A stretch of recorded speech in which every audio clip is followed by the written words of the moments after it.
José, Padre amoroso de mi Señor Jesús, Dios te exalta por ser su siervo más humilde.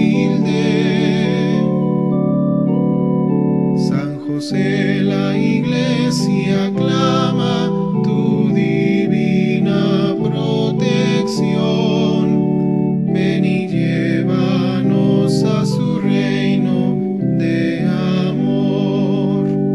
José, hijo de David, justo y fiel esposo de la Virgen María, Dios te eligió para ser su custodio. Mejores brazos no encontró el Señor. San José, Padre amoroso de mi Señor Jesús, Dios te exalta por ser su siervo más humilde. San José, la Iglesia aclama tu divina protección. Ven y llévanos a su reino de amor. Tu ejemplo fuerte de un gran amor a Dios, paciente y noble, prudente y casto Señor, Dios en ti virtudes derrochó. San José, Padre amoroso de mi Señor Jesús, Dios te exalta por ser su siervo.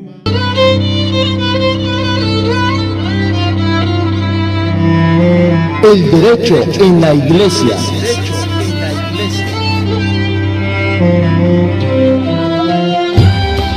Un espacio en el que profundizaremos en el conocimiento de nuestros derechos y obligaciones como miembros de la Iglesia.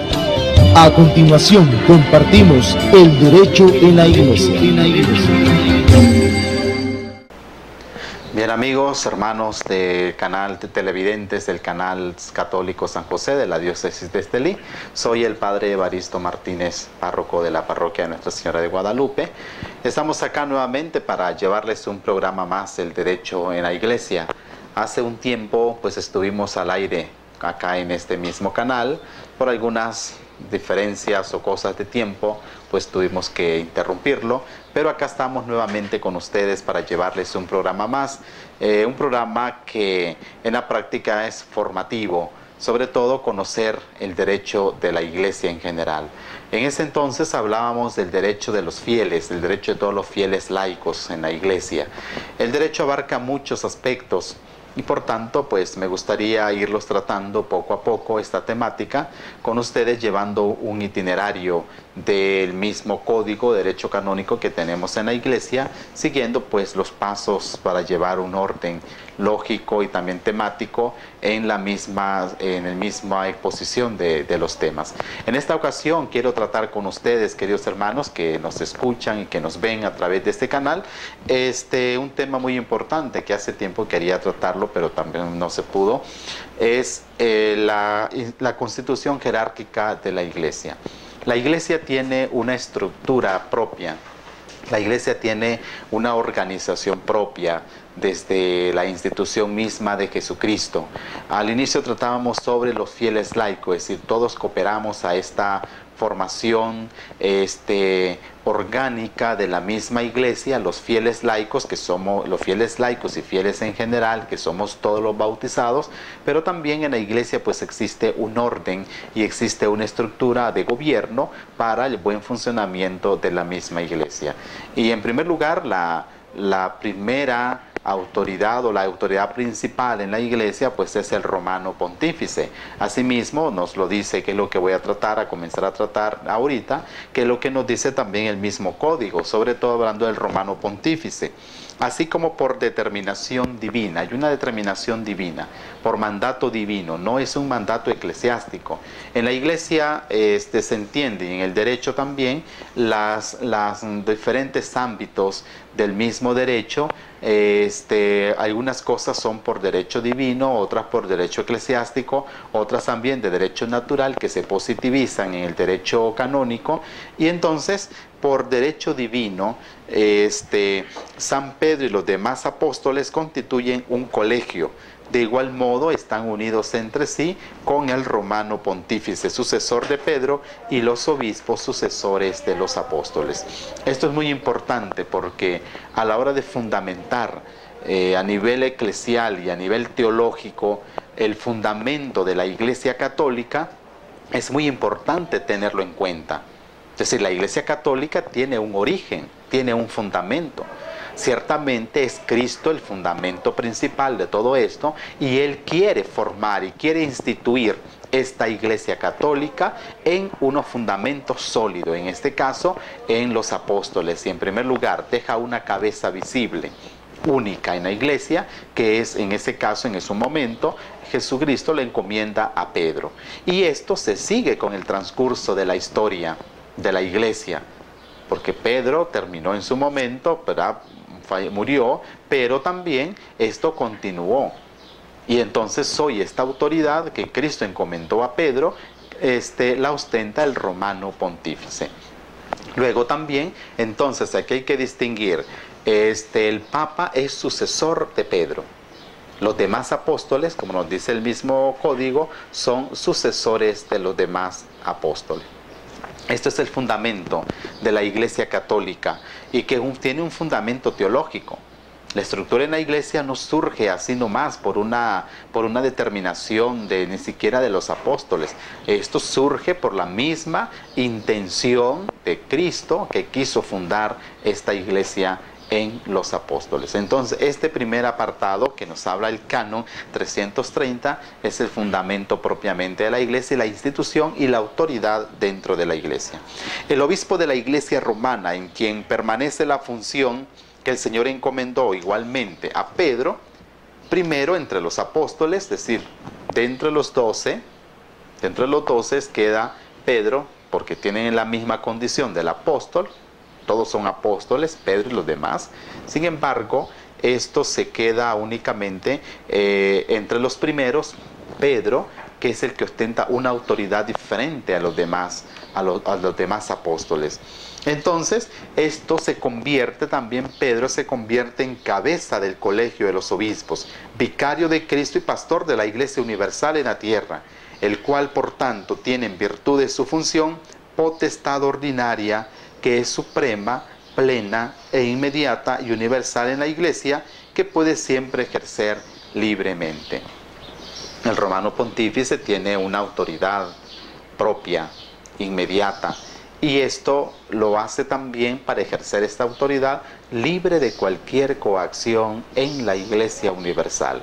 El romano pontífice tiene una autoridad suprema sobre toda la Iglesia, plena e inmediata, que la ejerce siempre. Y esto no está limitada a ningún poder humano.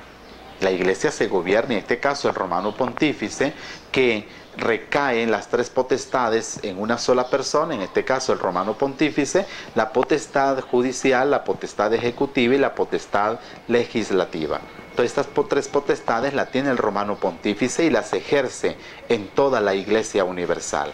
Y esto para bien o el buen funcionamiento de la misma organización y el crecimiento y fortalecimiento de la misma Iglesia. Y dice pues que lo ejerce libremente, sin coacción. Nadie por encima del romano pontífice, hay ninguna autoridad más. Claro, esto se hace con un espíritu eclesial, no siempre, además con un espíritu inspirado por el Espíritu Santo. El romano pontífice entonces tiene la potestad plena y suprema. Nosotros hemos sido testigos en los últimos meses, ¿verdad?, de el nuevo el nuevo romano pontífice que tenemos, todo el traspaso, la renuncia del Papa Benedicto y luego todo el proceso del cónclave que fuimos testigos de seguir estas noticias a nivel universal en los medios de comunicación. Y más o menos de alguna forma estas situaciones nos ayudan a nosotros a informarnos y a ver cómo es realmente la marcha de la Iglesia, sobre todo ya en estas estructuras de gobierno y de elección también del romano pontífice. Y después ha surgido pues el nuevo romano pontífice, el Papa Francisco. El Papa entonces, al ser elegido por el Colegio de Cardenales y al aceptar también esa elección, él inmediatamente asume y adquiere esas potestades plenas, universales en la Iglesia. Esto, ¿verdad?, con la libre elección también y la libre la libre potestad que él tiene también para decir sí o decir no, y la aceptación pues que él mismo la hace por su propia libre y espontánea libertad. Si el romano pontífice, ¿verdad?, que fue uno de los temas que fueron muy controversiales, muy discutidos también en su momento con la renuncia del Papa, es decir, ¿por qué renuncia? El mismo código en el canon 332, en el parágrafo 2, dice: si el romano pontífice renuncia a su oficio, se requiere para la validez que la renuncia sea libre y se manifieste formalmente, pero no que sea aceptada por nadie. El Papa Benedicto, claro, nos asombra porque después de muchos siglos pues no se había sucedido un acontecimiento como estos, pero el derecho, el código actual le da esa potestad y esa libertad al romano pontífice para renunciar en cualquier momento. Entonces es válida esa renuncia siempre y cuando lo haga libremente y espontáneamente, que fue lo que hizo el romano pontífice, sin ninguna coacción, sino que libremente. Claro, aquí dice también otro detalle, que no es aceptada por nadie. Ciertamente, como no hay ninguna autoridad superior ante quien él ponga su renuncia, él mismo, por ser autoridad, renuncia y deja la sede vacante. No es aceptada por nadie porque no hay ninguna autoridad superior a él. Y generalmente cuando se hace una renuncia se hace ante una autoridad superior. Pero en este caso, al no haber y ser el romano pontífice la única autoridad superior, pues él mismo por su propia iniciativa, y eso, el hecho de ser libre, esa decisión es que le dé el carácter de validez de esa renuncia. Es lo que hemos visto entonces en todo este tiempo, en el caminar mismo de la Iglesia que se ha venido sucediendo. Es la forma, y quiero también aprovechar la oportunidad porque hay personas, mismos fieles católicos y de otras denominaciones religiosas, que crean pues una serie de sospechas, de escándalo ante esta situación y decir por qué en la Iglesia o la Iglesia se va a terminar, porque esto ya es el fin de los tiempos. No, son circunstancias normales de transición, de cambios, de nuevas visiones que debemos ir teniendo también en la Iglesia, que el romano pontífice pues es un ser humano y que también ciertamente asistido por la gracia del Espíritu Santo, no lo dudamos, porque si Cristo encomendó esa potestad a una persona, en este caso a los elegidos, a los apóstoles, y que se sigue hoy por través de la sucesión apostólica, pues sin duda Cristo mismo y el Espíritu Santo capacita a esa persona para que ejerza ese oficio a nivel universal. Ciertamente es un peso, es una tarea enorme en la Iglesia universal, no solamente a nivel humano, de responsabilidad humana, sino también a nivel espiritual, y para eso se debe tener el poder y la fuerza espiritual suficiente para llevar a cabo esta misión en la Iglesia universal. Y entonces pues el romano pontífice, al ver que a lo mejor ya no puede ejercer físicamente por faltarle sus fuerzas físicas, él tiene la potestad para hacerlo. Pero no es que la Iglesia de Cristo o la Iglesia católica se va a acabar o que esté en crisis, jamás. La Iglesia católica no está en crisis, y se ha comentado y se comentó también de mucho. La Iglesia católica ha pasado muchos problemas más serios en el transcurso de la historia, y sin embargo ahí estado, avanzado, porque el quehacer y el ser de la iglesia no depende de nosotros simplemente humanos. Depende de la autoridad y de la gracia del Espíritu Santo que va conduciendo a su iglesia, y Él sabrá conducirla hasta el final de los tiempos. No está en crisis la Iglesia Católica, al contrario, son momentos que nos ayudan para afianzarnos, para fortalecernos en esta fe de la única iglesia de Cristo que Cristo ha fundado en el mundo. Y esto nos ayuda entonces también para verlo con una visión nueva, es decir, que la iglesia se va renovando y va cambiando, pero que también siguen permanentes los principios fundamentales de la iglesia.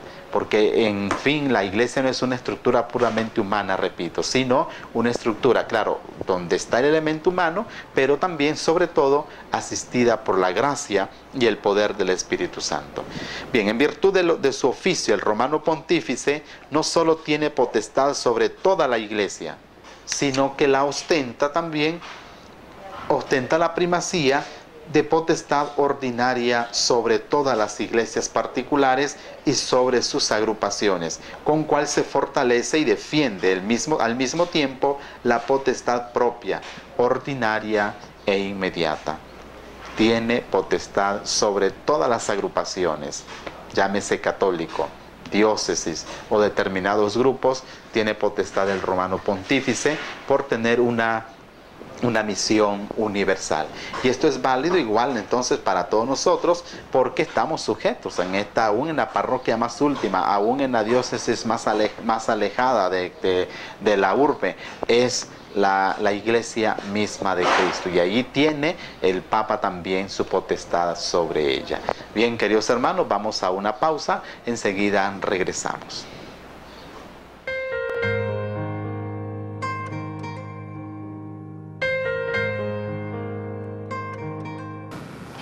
Invito a todos los fieles a que oremos por el segundo sínodo diocesano que se realiza en la diócesis de Estelí. Oración del sínodo diocesano. Santísima Trinidad, haz que la iglesia peregrina de la diócesis de Estelí y que celebra el segundo sínodo diocesano se convierta en ícono visible de lo que tú eres, comunión de amor que se difunde a todos los hombres. Padre Santo, haznos vivir envueltos en tu amor, sintiendo el abrazo de tu misericordia en este tiempo sinodal. Jesucristo, Hijo único de Dios, que nos muestras el rostro del Padre y nos revelas el verdadero rostro del hombre. Por tu gracia somos miembros de la Iglesia en la que realizamos esta etapa sinodal. Queremos que todos conozcan que tú eres el camino, la verdad y la vida. Espíritu Santo, ven, llena los corazones de quienes formamos la Iglesia. Danos tu sabiduría, llénanos de tu luz y tu verdad, para anunciar el Evangelio con el mismo entusiasmo, coraje y testimonio con que lo hizo la Iglesia desde el comienzo de su misión.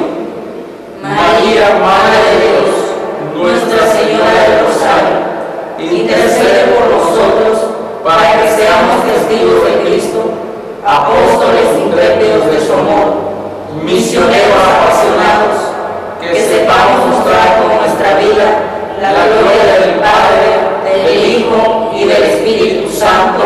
Amén. Bien, queridos hermanos, estamos nuevamente con ustedes en esta segundo tiempo para seguir estudiando o reflexionando sobre la autoridad del romano pontífice en la Iglesia. Al ejercer entonces su oficio de pastor supremo de la Iglesia, el romano pontífice se halla siempre unido por la comunión con los demás obispos.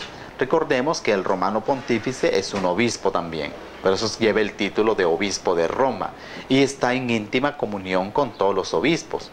Lo único que es un obispo, dentro de ellos, tiene una potestad que ostenta a nivel universal, siguiendo también la misma tradición de la Iglesia y la sucesión apostólica de seguir también como sucesor de Pedro, una potestad sobre toda la iglesia. Entonces, incluso sobre toda la iglesia, a él compete el derecho de determinar el modo personal o colegial de ejercer ese oficio según las necesidades de la iglesia.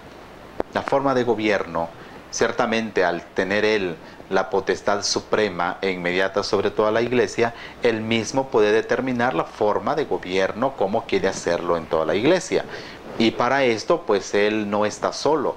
Tiene el colegio de cardenales, que más adelante vamos a analizar, tiene a todos los obispos, o un solo colegio de los obispos, donde colaboran en la práctica con el gobierno en la Iglesia Universal. Es decir, el Papa puede llamar, puede pedir, llamar a cualquier obispo, a cualquier cardenal a colaborar directamente con él, como también indirectamente, porque así lo hacen indirectamente, pues ejercen también ese gobierno en función del romano pontífice. Por ejemplo, un obispo que ha sido puesto por el romano pontífice en una determinada diócesis, ciertamente, pues allí está presente la Iglesia Universal también de Cristo, la ejerce sobre toda la Iglesia. Esto nos ayuda y nos hace comprender entonces que el romano pontífice, al tener esta potestad, es decir, en cualquier lugar que se ejerza también esta misión, un obispo o cualquier otra persona, bajo la autoridad del romano pontífice, pues es también parte de esta iglesia y de esta comunión que se mantiene, no solamente con los obispos, sino también con la Iglesia Universal. Luego entonces todas estas personas e instituciones cumplen en nombre del romano pontífice y con su autoridad la función que les es encomendada para el bien de toda la iglesia, de acuerdo con las normas determinadas por el derecho. En la organización del gobierno, que además, por ejemplo, tenemos a nivel de Iglesia Universal, la curia romana, que es la estructura de gobierno en la cual el romano pontífice ejerce su misión o ejerce su gobierno en toda la iglesia. Y aquí tenemos los diferentes dicasterios de la curia romana, que son las diferentes instituciones donde por medio de las cuales el romano pontífice ejerce su misión en la iglesia, la misión de gobierno. Al quedar vacante o totalmente impedida la sede del romano pontífice, nada se puede innovar en el régimen de la Iglesia Universal. Cuando hablamos de régimen universal nos referimos a acciones propias de gobierno que solamente la ejerce quien tiene la potestad de gobierno. Por tanto, al quedar vacante la sede, también hay muchos oficios en la iglesia, en la curia romana, que cesan sus funciones y por tanto quedan vacantes todas esas dependencias también de la curia romana. Y entonces el mismo derecho para salvaguardar la integridad de la iglesia, es decir, que en ausencia de la autoridad nadie puede innovar algo que tenga que ver con materia de gobierno o materia de potestad de régimen en la iglesia, porque quien tiene la potestad de gobierno es precisamente el romano pontífice a nivel universal. Los otros actos, las otras personas que tienen alguna autoridad también inferior al romano pontífice, pues son actos administrativos. Y entonces, pues al ser actos administrativos, pues no tienen incidencia tanto en decisiones propias que tenga que normar o establecer situaciones nuevas. Nada se puede innovar en sede vacante. Y eso también a nivel universal, después vamos a ver también que a nivel diocesano es igual. Al quedar vacante la sede diocesana por cualquier motivo, todas las demás dependencias, algunas dependencias también cesan en el oficio, pero entonces no se puede innovar nada. Las cosas están hasta como quedaron, hasta el momento de la sede vacante, permanecen igual en todo ese periodo, hasta que la nueva autoridad, llámese el romano pontífice o el nuevo romano pontífice, quiera modificar, continuar o cancelar las actividades que haya. Solamente él lo puede hacer. Luego tenemos entonces que junto al romano pontífice está también el colegio de los obispos. Aquí es algo muy importante, el colegio de los obispos que forman parte de esta misma estructura de gobierno en la Iglesia Universal. Y todo esto también es parte indispensable en esta misión. El colegio episcopal, cuya cabeza es el sumo pontífice y el cual son miembros los obispos en virtud de la consagración sacramental y de la comunión jerárquica con la cabeza y miembros del colegio, y en el que continuamente persevera el cuerpo apostólico. Esto es muy importante, decir, ¿quiénes son parte del colegio? Nos viene la interrogante. ¿Quiénes forman parte del colegio? ¿Todos los obispos? ¿Cualquier obispo? Puede ser, porque puede ser que hay un obispo que esté fuera de la comunión de la iglesia. Y este obispo no es parte del colegio. Además, para ser parte del colegio, pues se requieren los requisitos. En primer lugar, pues ser obispo, tener válidamente la ordenación sacramental, pero también que esté en comunión con el romano pontífice, con los demás obispos, porque esto es una garantía de que está en la fidelidad de la revelación, en la fidelidad en la Iglesia universal. Entonces, puede ser que sea un obispo, pero si está fuera de la comunión de la Iglesia, no es parte del colegio episcopal. Para eso se requiere pues estas funciones. Es también en unión con su cabeza y nunca sin esa cabeza. Por ejemplo, puede ser que un obispo esté fuera de la comunión, que ha renunciado o no reconoce la autoridad del romano pontífice como válida. Todo esto nos lleva entonces para comprender que el elemento de comunión es muy indispensable. En su momento, también cuando hablábamos de los derechos de los fieles, de todos los fieles en la iglesia, se hablaba un elemento de comunión. Los 3 principios de comunión que tenemos, que uno es por la profesión de fe, el otro es por el mismo hecho de ser bautizado y el otro por la sujeción al romano pontífice. Entonces puede ser que sea bautizado, pero no reconozco la autoridad en la iglesia, en este caso el romano pontífice, entonces estoy fuera de esa comunión. Esto es válido entonces igual para el colegio de los obispos. La potestad del colegio de los obispos sobre toda la iglesia se ejerce de modo solemne en el concilio ecuménico. Es la forma de gobierno. El Papa puede convocar a un concilio ecuménico donde pues ejerce la potestad del colegio episcopal, todos los obispos. Hablar de colegio episcopal en la Iglesia Universal, hablamos de todos los obispos sin excepción, todos. Y esto pues es una forma, un método de que el Papa ejerce también su gobierno a través de un concilio ecuménico, la reunión de obispos junto con el romano pontífice. Pero aquí cabe señalar pues que un concilio ecuménico también es todo un tema aparte para tratar en qué consiste realmente el concilio ecuménico. Hasta el momento, ¿verdad?, en la época actual, pues no hemos tenido un concilio ecuménico después del Concilio Vaticano II. El último concilio ecuménico fue el Concilio Vaticano II, que estamos celebrando precisamente el año pasado con la institución del Año de la Fe, o la proclamación del Año de la Fe que se está viviendo. Pues es precisamente 50 años de haber sido convocado el Concilio Ecuménico Vaticano II.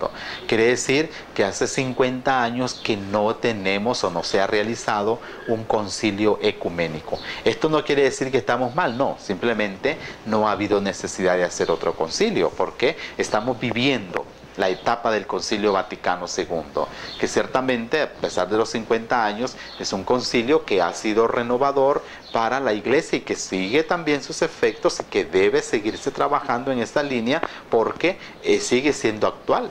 El Concilio Vaticano II sigue siendo tan actual igual que en su momento, porque son disposiciones válidas, no solamente para un tiempo determinado, no, son válidas siempre. Entonces, no ha habido necesidad de establecer otro concilio ecuménico porque pues estamos viviendo esto y ha dado buenos resultados y es lo que ha guiado a la Iglesia en los últimos, y seguirá guiándolo pues en los últimos años. Entonces pues esto nos ayuda a ver también que es una función indispensable cómo se ejerce esta misión dentro de la misma Iglesia. Además que esta misma potestad se ejerce mediante la acción conjunta de los obispos dispersos por el mundo, promovida o libremente aceptada como tal por el romano pontífice, de modo que se convierta en un acto verdaderamente válido. El concilio ecuménico es un modo, no es el único. No es el único la forma en que el romano pontífice ejerce su gobierno. Además lo ejerce a través de la misma curia romana, que pues ha sido organizada en los últimos años, ha ido cambiando, teniendo pasos de transformación. Igual últimamente también el Papa Francisco ha nombrado una comisión especial para hacer algunas recomendaciones sobre la modificación o no sé, revisión sobre la curia romana, ¿verdad? Eso es importante también porque son pasos que se van dando en la Iglesia Universal. Corresponde entonces al romano pontífice, de acuerdo con las necesidades de la Iglesia, determinar y promover los modos según los cuales el colegio de los obispos haya de ejercer colegialmente su función para toda la Iglesia. El Papa tiene la libertad de determinar cómo el colegio también va a cooperar en esta misión del gobierno en la Iglesia.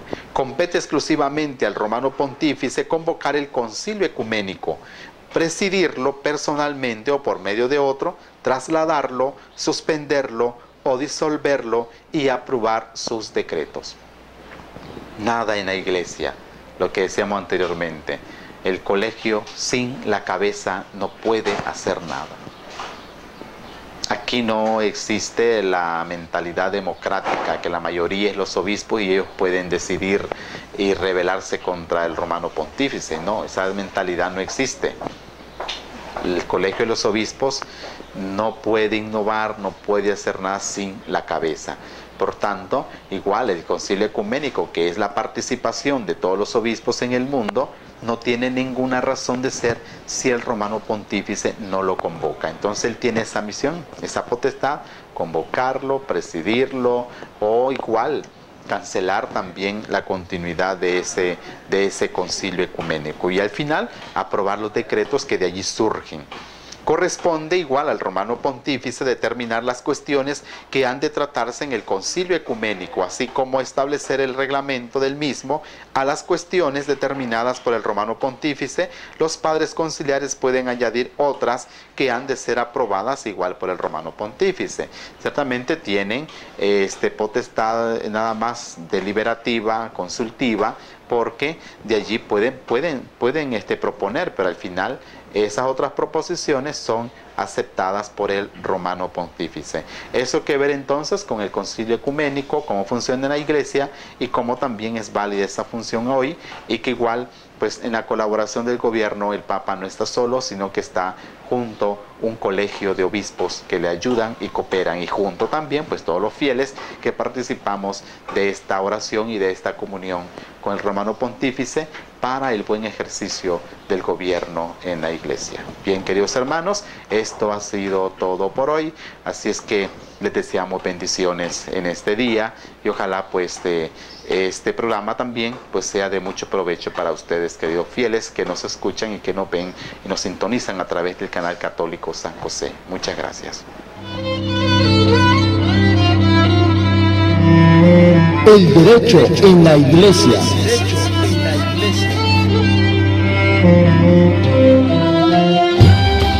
Un espacio en el que profundizaremos en el conocimiento de nuestros derechos y obligaciones como miembros de la Iglesia.